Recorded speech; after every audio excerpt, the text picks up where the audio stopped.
Bonjour à toutes et à tous, aujourd'hui on va voir comment on remonte correctement la courroie d'accessoires sur la Mini. C'est parti!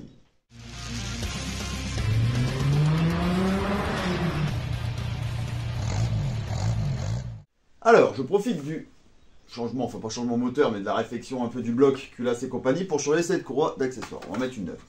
Donc, on va refaire un peu de théorie rapide. La courroie d'accessoires, là-dessus, vous avez une petite courroie pour la pompe de direction assistée.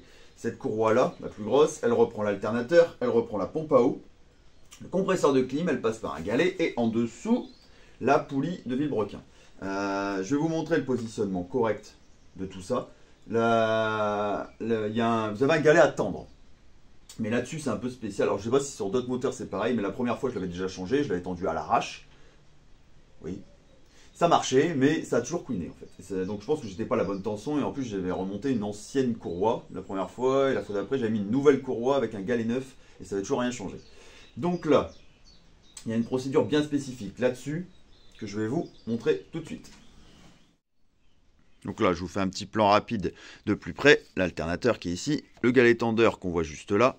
Ici en dessous, c'est là la poulie de pompe à eau. Là, vous avez le compresseur de clim. Et ici en dessous, le vilebrequin. Donc on va déjà positionner la courroie correctement et ensuite je vous montre comment on l'attend. Est-ce qu'on doit rire? Ne pas plier.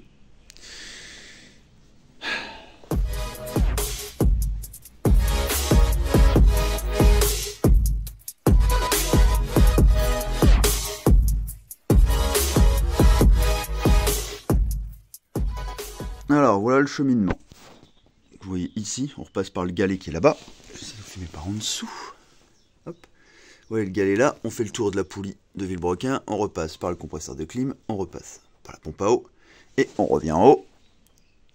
Par ici en fait, sur l'alternateur. Il y a des flèches sur cette courroie.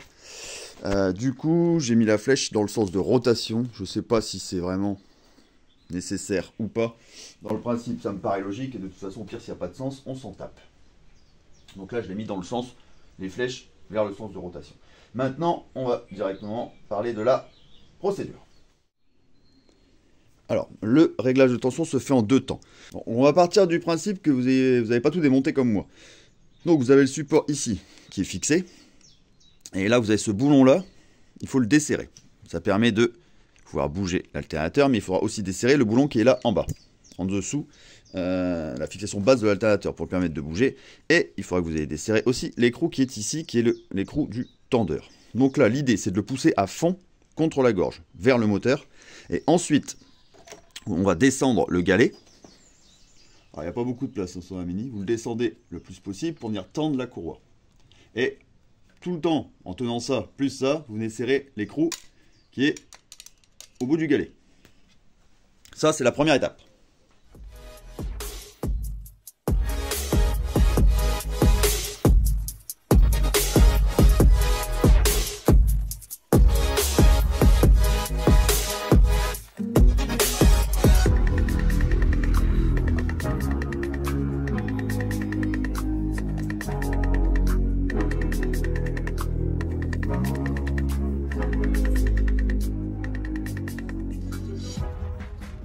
Ensuite, deuxième étape, vous venez loger la clé dynamométrique ici, dans le carré qui est prévu sur le support d'alternateur, et vous venez tendre à un certain couple pour que la tension de la courroie soit correcte. Et vous venez en même temps, dès que vous avez tendu et cliqué, vous venez serrer ce boulon.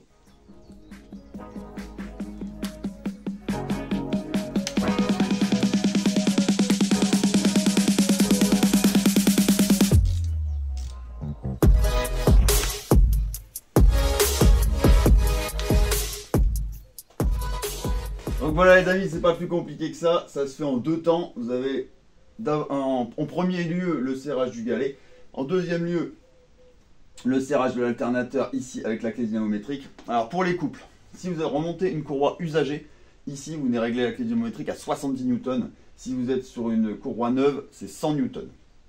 Ensuite, le boulon ici et du bas d'alternateur est serré à 55 Newton et le galet techniquement à 40 Newton, mais il faut pouvoir passer la clé. Moi, il va être serré à l'arrache que je ne peux pas passer la clé dynamométrique.